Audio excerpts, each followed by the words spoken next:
मनसेकडून आदित्य ठाकरेंना निमंत्रण देण्यात आलेलं आहे। प्रतिपालिका सभागृह कार्यक्रमाचं आयोजन करण्यात आले आणि त्याच कार्यक्रमाचं निमंत्रण आदित्य ठाकरेंना मनसेकडून पाठवण्यात आले। 26 एप्रिलला मनसेकडून या कार्यक्रमाचं आयोजन करण्यात आलं असून रस्ते, आरोग्य या विषयांवर या कार्यक्रमात चर्चा होणार आहे। आदित्य ठाकरेंसह आशिष शेलारांनाही निमंत्रण देण्यात आले। मुंबईत मनसेकडून प्रतिपालिका सभागृह भरवला जाणार आहे। या संदर्भात ताजे अपडेट देत आहेत आपले प्रतिनिधी मनोज कुलकर्णी। मनोज, नेमकं काय?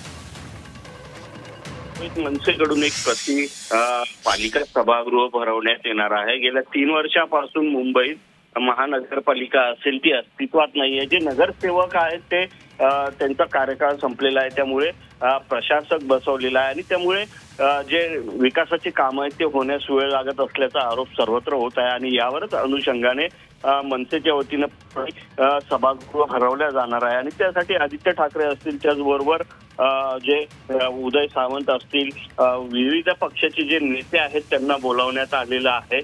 येत्या 26 एप्रिलला हे सभागृह भरवणार आहे आणि त्यासाठी आदित्य ठाकरे असतील, भाजपचे आशिष शेलार असतील, शिंदे गटाचे मंत्री उदय सामंत आहेत, यांना निमंत्रण देण्यात आलेलं आहे। त्याचबरोबर राष्ट्रवादी काँग्रेस पक्षाच्या गटनेत्या, शरद पवार गटाच्या गटनेत्या ज्या आहेत राखी जाधव, त्यांना सुद्धा बोलावण्यात आलेलं आहे। अशा प्रकारे ह्या सगळ्या नेत्यांना बोलावण्यात आलेलं आहे, परंतु हे नेते या ठिकाणी येणार का हे पाहणं सुद्धा महत्त्वाचं आहे। त्याचबरोबर जी लोक येणार आहेत ते विविध प्रश्न